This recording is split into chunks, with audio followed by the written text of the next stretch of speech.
నమస్కారం సిక్కోలు హృదయ స్పందన న్యూస్కు స్వాగతం. నేను మీ వెంకట్. ఈరోజు వార్తా విశేషాలు ఇలా ఉన్నాయి. కోటబొమ్మాలి మండలం కొత్తపేటలో కొలువైన కొత్తమ్మ తల్లిని కేంద్ర పౌర విమానయాన శాఖ మంత్రి కింజరాపు రామ్మోహన్ నాయుడు గురువారం కుటుంబ సభ్యులతో కలిసి దర్శించుకున్నారు. ఆలయ అర్చకులు పూర్ణకుంభ స్వాగతం పలకగా అమ్మవారికి ప్రత్యేక పూజలు నిర్వహించి వేద ఆశీర్వచనం పొందారు. అనంతరం ఆలయ పరిసరాలను పరిశీలించి అభివృద్ధిని స్థానిక నేతలతో చర్చించారు. శ్రావణ మాసంలో అమ్మవారిని దర్శించుకోవడం ఆనందంగా ఉందని మంత్రి తెలిపారు. అనంతరం కొత్తపేటలోని అన్నా క్యాంటీన్కు వెళ్లిన రామ్మోహన్ నాయుడు స్థానికులకు స్వయంగా భోజనం వడ్డించి వారితో కలిసి మధ్యాహ్న భోజనం చేశారు. 5 రూపాయలకే నాణ్యమైన రుచికరమైన భోజనం అందుతున్న తీరును అడిగి తెలుసుకున్నారు. క్యాంటీన్లో భోజనం నాణ్యత, రుచి, పరిసరాల పరిశుభ్రతపై స్థానికులతో మాట్లాడిన మంత్రి ప్రజలతో కలిసి పప్పు, పెరుగు, రసం రుచి చూశారు. బంగారు ఆభరణాలు ధరించి బయటికి వెళ్లే సమయంలో ముఖ్యంగా మహిళలు, వృద్ధులు అప్రమత్తంగా ఉండాలని జిల్లా ఎస్పీ కేవీ మహేశ్వర్ రెడ్డి సూచించారు. అవసరం లేకుండా అధిక మొత్తంలో బంగారం ధరించి ఒంటరిగా వెళ్లకూడదని, శుభకార్యాలు, వేడుకలకు వెళ్లేటప్పుడు కుటుంబ సభ్యులు లేదా నమ్మకమైన వ్యక్తులతో కలిసి వెళ్లాలని తెలిపారు. నిర్మానుష్య ప్రాంతాల్లో ఒంటరిగా ప్రయాణించకుండా, ఆభరణాలను బహిరంగంగా ప్రదర్శించకుండా జాగ్రత్తలు తీసుకోవాలని సూచించారు. అనుమానాస్పద వ్యక్తులు లేదా వాహనాల కదలికలు కనిపిస్తే వెంటనే పోలీసులకు సమాచారం అందించాలని, అత్యవసర పరిస్థితుల్లో డయల్ 112కు ఫోన్ చేయాలని ఎస్పీ కోరారు.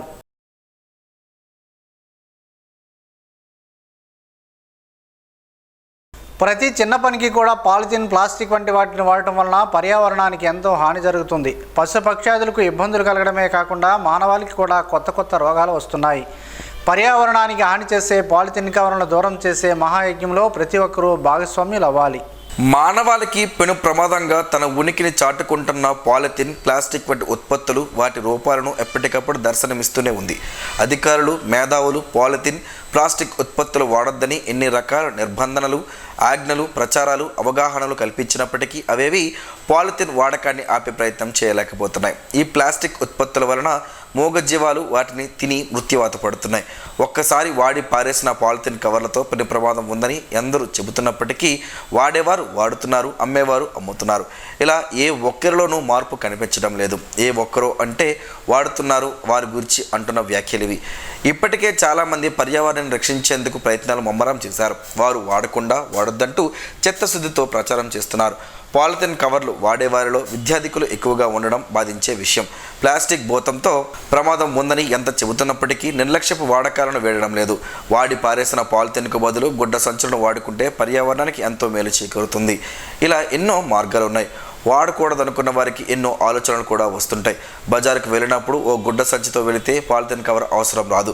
వాటికి జోలికి వెళ్లాల్సిన పని కూడా లేదు. వాడకం అనేది అందరూ మానేయాలని, కానీ ఒక్కొక్కరి నుంచే ఈ ప్రయత్నం ఆరంభం కావాలి. మాంసం దుకాణానికి వెళ్ళినప్పుడు, టిఫిన్ కొట్టుకు వెళ్ళినప్పుడు చేదస్తం అనుకోకుండా ఓ స్టీల్ బాక్స్ను పట్టుకుని వెళితే చాలా సమస్యలకు పరిష్కారం దొరికినట్టే. మనమే ప్రభుత్వం అన్న ఆలోచన ప్రతి ఒక్కరిలో రావాలి. చెరువుల్లో పాలిథిన్, నదుల్లో, సముద్రంలో కూడా ప్లాస్టిక్ భూతం తన హవాను కొనసాగిస్తుంటే ఎంతో మేధావి అనుకుంటున్న మానవుడు ప్లాస్టిక్ వాడకాన్ని ఆపలేని బానిసగా తయారయ్యాడు. ఈ బానిస వలన సమస్త జీవరాశులకు కూడా ఇబ్బందులు కలగమనవు. అందుకే ఆలోచన చేయగలిగిన మనిషి ఒక్కసారి ఆలోచన చేసి ఈ ప్లాస్టిక్ కవర్ల వాడకాన్ని ఆపేద్దామంటూ ప్రతినబూనుదాం. ఎక్కడో తయారైతే ఇక్కడికి వస్తున్నాయి. మనం వాడడం మానేస్తే తయారీ దానంతటా అది ఆగిపోతుంది. మనకు కావాల్సిన ప్రకృతికి అనుకూలమైన విధానాలను పారిశ్రామికవేత్తలు, మేధావులు తయారు చేయడం ఆరంభిస్తారు. మనం చేయాల్సిందల్లా ఈ ప్లాస్టిక్ భూతాన్ని తరిమి కొట్టేలా ఓ చిన్న ప్రయత్నంతో పాటు ప్రచారం రెండూ చేస్తూ మన బాధ్యతగా ముందుగా మనమే మానేద్దామని ప్రతిజ్ఞ చేయాల్సిన అత్యవసరం ఇప్పుడు అందరి ముందు ఉంది. ఏది ఏమైనప్పటికీ ప్రభుత్వం సింగిల్ యూజ్ ప్లాస్టిక్పై, వాటి ఉత్పత్తి కేంద్రాలపై కూడా నిషేధం చేయడం శుభపరిణామమైనప్పటికీ ఇంకా విచ్చలవిడిగా పాలిథిన్ కవర్లు కనబడడం బాధాకరం. సారవకోట మండలంలోని కిన్నెరవాడ గ్రామంలో కొలువై ఉన్న శ్రీమద్ విరాట్ పోతులూరు వీరబ్రహ్మేంద్ర స్వామి వారి ఆలయంలో ఈ నెల 28వ తేదీన ప్రత్యేక పూజా కార్యక్రమాలు, ఆధ్యాత్మిక సత్సంగం జరుగుతుందని ఆలయ అర్చకులు సిద్ధయ్య స్వామి తెలిపారు. ఈ మేరకు గురువారం ఆయన ఒక ప్రకటన విడుదల చేశారు. శుక్రవారం శ్రావణ శుద్ధ పౌర్ణమి మహోత్సవం సందర్భంగా ఉదయం 5 గంటల నుండి సుప్రభాత సేవ ఉంటుందని, అలాగే స్వామివారికి ప్రత్యేక పూజా కార్యక్రమాలు జరుగుతాయని తెలిపారు. అదే రోజు ఉదయం గోమాత పూజ అనంతరం ఆధ్యాత్మిక సత్సంగం సమావేశం జరుగుతుందని తెలిపారు. ముఖ్య అతిథిగా దాస్రెడ్డి యోగేశ్వరరావు, విశిష్ట అతిథిగా పడాలి ప్రసాద్, గౌరవ అతిథిగా రామకోటి స్వామీజీ, బోయిన వెంకటరమణ ప్రముఖ ఉపన్యాసకులుగా బైరి లచ్చన్న ప్రవచనాలు చెబుతారని తెలిపారు. మధ్యాహ్నం 1 గంట నుంచి నారాయణ సేవలో భాగంగా అన్నదాన కార్యక్రమం ఉంటుందని తెలిపారు. భక్తులు 50 మంది స్వామివారిని దర్శించుకుని తీర్థప్రసాదాలను స్వీకరించాలని కోరారు. నేపాల్లో వరదల నేపథ్యంలో అక్కడ చిక్కుకున్న ఆంధ్రప్రదేశ్కు చెందిన యాత్రికులు ధైర్యంగా ఉండాలని కేంద్ర పౌర విమానయాన శాఖ మంత్రి కింజరాపు రామ్మోహన్ నాయుడు కోరారు. ఈ మేరకు ఒక ప్రకటన విడుదల చేశారు. యాత్రికుల పరిస్థితిపై ఆంధ్రప్రదేశ్ ముఖ్యమంత్రి కార్యాలయం, ఏపీ భవన్, నేపాల్ ఎంబసీతో నిరంతరం సమన్వయం చేస్తున్నామని తెలిపారు.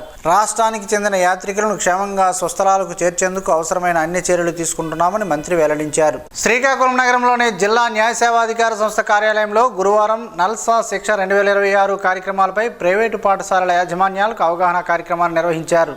ఈ సందర్భంగా జిల్లా న్యాయ సేవాధికార సంస్థ కార్యదర్శి కె హరిబాబు మాట్లాడుతూ, వెనుకబడిన, నిరుపేద, బలహీన వర్గాల చిన్నారుల విద్యకు దూరం కాకుండా అవసరమైన సహాయం, మార్గదర్శకత్వం, విద్యా అవకాశాలు కల్పించడమే శిక్షా పథకం లక్ష్యమని అన్నారు. విద్యార్థుల మధ్యలో చదువు మానేయకుండా చూడటం, అవసరమైన వారికి న్యాయ సహాయం అందించడం, ప్రభుత్వ సంక్షేమ పథకాలపై అవగాహన కల్పించడం వంటి అంశాలకు ప్రాధాన్యం ఇస్తున్నట్లు తెలిపారు. ఈ కార్యక్రమం విజయవంతానికి ప్రైవేటు పాఠశాలల విద్యాశాఖ, ప్రభుత్వ శాఖలు సమన్వయంతో పనిచేయాలని కోరారు. ఆంధ్రప్రదేశ్ శాసనసభ పబ్లిక్ అండర్టేకింగ్ కమిటీ చైర్మన్, ఆమ్దాలవలస నియోజకవర్గ శాసనసభ్యులు కోన రవికుమార్ అధ్యక్షతన అమరావతిలో పలు ప్రభుత్వ సంస్థలతో పీయూసీ సమావేశాలు నిర్వహించారు. ఈ సమావేశాల్లో ఆయా సంస్థల పనితీరు, నిధుల వినియోగం, అమలు చేస్తున్న కార్యక్రమాల అభివృద్ధి, పనుల పురోగతి తదితర అంశాలపై సమగ్రంగా సమీక్షించారు. సమగ్ర శిక్ష, AP urban infrastructure asset management limited, APCO, AP khadi and village industries board, AP education and welfare infrastructure development కార్పొరేషన్కు చెందిన ఉన్నతాధికారులతో పీయూసీ సమావేశాలు నిర్వహించి ఆయా సంస్థల కార్యకలాపాలు, చేపడుతున్న కార్యక్రమాలు, నిధుల వినియోగంపై వివరాలను అడిగి తెలుసుకున్నారు. ప్రభుత్వం కేటాయిస్తున్న నిధులు నిర్దేశిత లక్ష్యాలకు అనుగుణంగా ప్రజా ప్రయోజనాలకు సమర్థవంతంగా వినియోగించబడుతున్నాయా లేదా అనే అంశంపై పీయూసీ నిరంతరం పర్యవేక్షణ కొనసాగిస్తుందని కోన రవికుమార్ తెలిపారు. ప్రభుత్వ సంస్థలు మరింత పారదర్శకంగా, జవాబుదారీతనంతో పనిచేసేలా పీయూసీ తన పర్యవేక్షణ బాధ్యతలను సమర్థవంతంగా నిర్వహిస్తుందని పేర్కొన్నారు. శ్రీకాకుళం జిల్లా పోలీస్ శాఖలో గత 8 ఏళ్లుగా విశిష్ట సేవలు అందించిన పోలీస్ జాగిలం డైనా గురువారం ఉదయం అనారోగ్యంతో మృతి చెందినట్లు జిల్లా ఎస్పీ కేవి మహేశ్వరరెడ్డి తెలిపారు. డైనా మృతి పట్ల జిల్లా ఎస్పీ ప్రగాఢ సంతాపం వ్యక్తం చేస్తూ అధికార లాంఛనాలతో అంత్యక్రియలు నిర్వహించాలని ఆదేశించారు. ఈ మేరకు ఆర్మ్ రిజర్వ్డ్ కార్యాలయంలో ఆవరణలో అదనపు ఎస్పీ ఎల్ శేషాద్రి డైనా భౌతికాయానికి పూలమాలలు సమర్పించి ఘనంగా నివాళులర్పించారు. అనంతరం హెచ్ఎల్ ఆర్మ్ రిజర్వ్డ్ ఆవరణలోనే శ్మశాన వాటికలో పోలీసు అధికార లాంఛనాలతో అంత్యక్రియలు నిర్వహించారు. లాబ్రాడర్ రిట్రీవర్ జాతికి చెందిన డైనా 2017 సంవత్సరంలో జన్మించి 2018 సంవత్సరంలో మంగళగిరిలో డాగ్ ట్రైనింగ్ సెంటర్లో ఎక్స్ప్లోజివ్ డిటెక్షన్ స్నిప్పర్ డాగ్గా ప్రత్యేక శిక్షణ పొంది అనంతరం 2018 సంవత్సరం నుంచి శ్రీకాకుళం జిల్లాలో విధులు నిర్వర్తించి వాసన ఆధారంగా పేలుడు పదార్థాలు, కీలక ఆధారాలను గుర్తించడంలో అసాధారణ ప్రతిభ కనబరిచి జిల్లా పోలీస్ శాఖలో విశేష గుర్తింపు పొందింది. విఐపి, వివిఐపి పర్యటనలు, రైల్వే స్టేషన్లు, బస్ స్టేషన్లు, చెక్పోస్ట్ తనిఖీలు, భారీ బందోబస్తు విధుల్లో కీలక పాత్ర పోషించింది. స్వాతంత్ర, గణతంత్ర దినోత్సవం సందర్భంగా నిర్వహించే పోలీస్ పరేడ్లో పాల్గొని తన విన్యాసాలతో అందరి ప్రశంసలు అందుకుంది. ఈ సందర్భంగా అదనపు ఎస్పీ ఎల్ శేషాద్రి మాట్లాడుతూ, పేలుడు పదార్థాల గుర్తింపు, భద్రతా తనిఖీలు, పోలీస్ విధుల్లో అందించిన సేవలు చిరస్మరణీయమని పేర్కొన్నారు. పోలీస్ శాఖకు డైనా అందించిన సేవలు ఎప్పటికీ గుర్తుండిపోతాయని అన్నారు.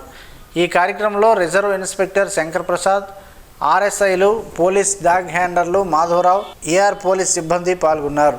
ఆమ్దాలవలస మండలంలోని ఏపీ టీచర్స్ ఫెడరేషన్ ఆధ్వర్యంలో సభ్యత్వ నమోదు, పాఠశాలల సందర్శన కార్యక్రమాన్ని నిర్వహించారు. ఈ సందర్భంగా ఏపీటీఎఫ్ శ్రీకాకుళం జిల్లా ప్రధాన కార్యదర్శి పప్పల తిరుమలరావు మాట్లాడుతూ, విద్యా హక్కు చట్టానికి ముందు నిబంధనల ప్రకారం నియమితులైన ఉపాధ్యాయులకు టెట్ పరీక్షను రద్దు చేయాలని డిమాండ్ చేశారు. ఉపాధ్యాయులపై పనిభారం పెంచుతున్న యాప్లను రద్దు చేయాలని, పెండింగ్లో ఉన్న డిఏలు, సరెండర్ లీవులు బకాయిలను విడుదల చేయాలని కోరారు. వెంటనే పీఆర్సీ కమిటీని నియమించి 30% మధ్యంతర భృతి ప్రకటించాలని డిమాండ్ చేశారు. ప్రభుత్వ పాఠశాలలను బలోపేతం చేయాలని, ఉపాధ్యాయుల సమస్యల పరిష్కారానికి ఉద్యమమే శరణ్యమని తెలిపారు. టెట్ రద్దు చేయకపోతే ఉద్యమాన్ని తీవ్రతరం చేస్తామని ప్రభుత్వాన్ని హెచ్చరించారు. ఈ కార్యక్రమంలో ఏపీటీఎఫ్ మండల ప్రధాన కార్యదర్శి బి మహేశ్వరరావు, సీనియర్ నాయకులు టి సూర్యనారాయణ, పి సూర్యనారాయణ, రాష్ట్ర councillor B Chandrasekhar, S Suribabu, M Govindarao తదితరులు పాల్గొన్నారు. శ్రీకాకుళంలోని ఇందిరా విజ్ఞాన భవన్లో ఏఐసిసి, పిసిసి ఆమోదించిన జిల్లా కాంగ్రెస్ కమిటీ నూతన కార్యవర్గం జాబితాను డీసీసీ అధ్యక్షులు సనపల అన్నాజీరావు జిల్లా కాంగ్రెస్ నాయకుల సమక్షంలో విడుదల చేశారు. ఈ సందర్భంగా ఆయన మాట్లాడుతూ జిల్లాలోనే సీనియర్ నాయకులు, అనుభవజ్ఞులు, పార్టీలో చురుగ్గా పనిచేస్తున్న నేతలకు నూతన కమిటీలో స్థానం కల్పించినట్లు తెలిపారు. పార్టీని గ్రామస్థాయి నుంచి బలోపేతం చేయడమే లక్ష్యమని, రానున్న స్థానిక ఎన్నికల్లో కాంగ్రెస్ పార్టీ జిల్లాలో కీలక పాత్ర పోషించేలా కార్యాచరణ చేపడతామని అన్నారు. రాహుల్ గాంధీని దేశ ప్రధాని చేయడమే తమ ప్రధాన ధ్యేయమని పేర్కొన్నారు. ఈ కార్యక్రమంలో మంత్రి నరసింహమూర్తి, కరిమజ్జి కమలేశ్వరరావు, రెల్ల సురేష్, కేవీఎల్ఎస్ ఈశ్వరి, దేశెల్ల గోవింద మల్లిబాబు, బొత్స కృష్ణవేణి, బస్వా లక్ష్మణరావు, బస్వా షణ్ముఖరావు తదితరులు పాల్గొన్నారు. ముఖ్యమంత్రి నారా చంద్రబాబు నాయుడు ఆదేశాల మేరకు రాష్ట్ర నైపుణ్యాభివృద్ధి సంస్థ ఆధ్వర్యంలో ఎచ్చెర్లలోనే శ్రీ వెంకటేశ్వర ఇంజనీరింగ్ కళాశాలలో మెగా జాబ్ మేళా నిర్వహించారు. 10 ప్రైవేటు సంస్థల ప్రతినిధులు పాల్గొని అభ్యర్థులకు ఇంటర్వ్యూలు నిర్వహించారు. మొత్తం 116 మంది నిరుద్యోగ యువత ఇంటర్వ్యూలకు హాజరు కాగా 47 మంది వివిధ కంపెనీల్లో ఉద్యోగాలకు ఎంపికయ్యారు. ఉద్యోగం చిన్నదైనా, జీతం తక్కువైనా వచ్చిన అవకాశాన్ని సద్వినియోగం చేసుకుని కెరీర్లో ముందుకు సాగాలని జిల్లా ఉపాధి నైపుణ్యాధికారులు యువతకు సూచించారు. ఈ కార్యక్రమంలో జిల్లా ఉపాధి నైపుణ్యాధికారి కె సుధా, జిల్లా నైపుణ్యాభివృద్ధి అధికారి ఉరిటి సాయికుమార్, కళాశాలల డైరెక్టర్లు బి శ్రీరామూర్తి, కిషోర్, ప్రిన్సిపాల్ రమణమూర్తి తదితరులు పాల్గొన్నారు. శ్రీకాకుళం నగరంలోని ఎస్వీఎన్ గ్రాండ్ హోటల్లో కిరణ్ ఆటోమొబైల్స్ ఆధ్వర్యంలో అమరాన్ జిల్లా డీలర్ల సమావేశం బుధవారం జరిగింది. ఈ కార్యక్రమానికి Amaron regional manager we Dhanunjaya Naidu ముఖ్య అతిథిగా హాజరయ్యారు. నూతన సోలార్ టెక్నాలజీతో రూపొందించిన అమరాన్ ఉత్పత్తులను మార్కెట్లోకి ప్రవేశపెట్టమని తెలిపారు. ట్యూబులర్ బ్యాటరీలకు డోర్ స్టెప్ సర్వీస్ అందించేలా ప్రణాళికలు సిద్ధం చేస్తున్నామని అన్నారు. అమర్ రాజా సంస్థ 41 ఏళ్లలో 20,000 మంది ఉద్యోగులతో 15,000 కోట్ల రూపాయల టర్నోవర్ సాధించిందని, 60 దేశాలకు ఉత్పత్తులను ఎగుమతి చేస్తుందని వివరించారు. అమరాన్ శ్రీకాకుళం డిస్ట్రిబ్యూటర్ బిబి రవిశంకర్ మాట్లాడుతూ డీలర్ల అభివృద్ధికి నిరంతరం సహకరిస్తామని తెలిపారు. అనంతరం ఉత్తమ ప్రతిభ కనబరిచిన డీలర్లకు అవార్డులు అందజేశారు. మన రోజువారీ ఆహారంలో అల్లం రసాన్ని చేర్చడం వల్ల అనేక ఆరోగ్య ప్రయోజనాలను పొందవచ్చని ఆరోగ్య నిపుణులు చెబుతున్నారు. ఆ వివరాలేంటో ఈరోజు ప్రసారమయ్యే ఆరోగ్యమే మహాభాగ్యంలో తెలుసుకుందాం.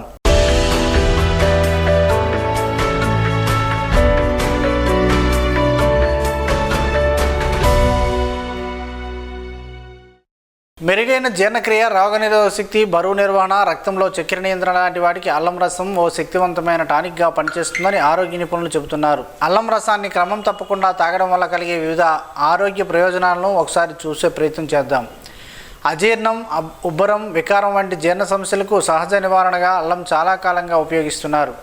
అల్లం రసం తాగడం వల్ల జీర్ణ వ్యవస్థను ఉత్తేజపరచడానికి, జీర్ణక్రియను మెరుగుపరచడానికి, జీర్ణాశయాంతర బాధ లక్షణాలను తగ్గించడానికి సహాయపడుతుంది. అల్లంలో యాంటీ ఆక్సిడెంట్లు పుష్కలంగా ఉంటాయి. ఇవి రోగనిరోధక వ్యవస్థను బలోపేతం చేయడానికి, శరీరాన్ని ఇన్ఫెక్షన్లు, వ్యాధుల నుండి రక్షించడానికి సహాయపడతాయి. అల్లం రసాన్ని క్రమం తప్పకుండా తీసుకోవడం వల్ల రోగనిరోధక శక్తిని పెంచడానికి, అనారోగ్యాలను దూరంగా ఉంచడానికి సహాయపడుతుంది. అల్లంలో శక్తివంతమైన యాంటీ ఇన్ఫ్లమేటరీ లక్షణాలు ఉన్నాయి. ఇవి శరీరంలో మంటను తగ్గించడంలో సహాయపడతాయి. అల్లం రసాన్ని క్రమం తప్పకుండా తాగడం వల్ల ఆర్థరైటిస్, కండరాల నొప్పి, వాపును తగ్గించడానికి సహాయపడుతుంది. అల్లం రసం జీర్ణక్రియను పెంచి కొవ్వు కరిగించడాన్ని ప్రోత్సహిస్తుంది. ఆకలిని అణచివేయడానికి సహాయపడుతుంది. కాబట్టి బరువు తగ్గించే ఆహారానికి ఇది గొప్పగా ఉపయోగపడుతుంది. అల్లం రక్తంలో చక్కెర స్థాయిలను నియంత్రించడానికి, ఇన్సులిన్ సున్నితత్వాన్ని మెరుగుపరచడానికి సహాయపడుతుందని అధ్యయనాలు చెబుతున్నట్లు ఆరోగ్య నిపుణులు చెబుతున్నారు.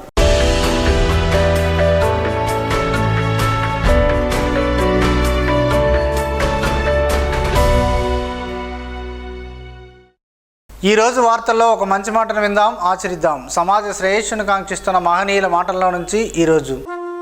జీవనం గమనం గమ్యం.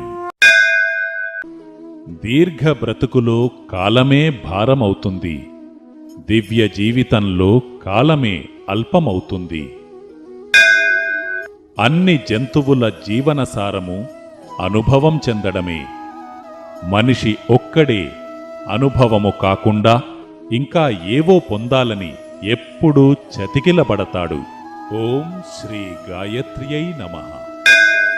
స్పందన న్యూస్ ఇప్పుడు యూట్యూబ్లో అందుబాటులో ఉంచడమైనది. SDV స్పేస్ స్పందన అని టైప్ చేసి ప్రేక్షకులు తమకు అనుకూలమైన సమయంలో న్యూస్ని వీక్షించగలరు. ఈ వార్తలు ఇంతటితో సమాప్తం. మరలా ప్రసారమయ్యే స్పందన న్యూస్లో కలుద్దాం. అంతవరకు సెలవు, నమస్కారం. మీ మాటే మా బాట.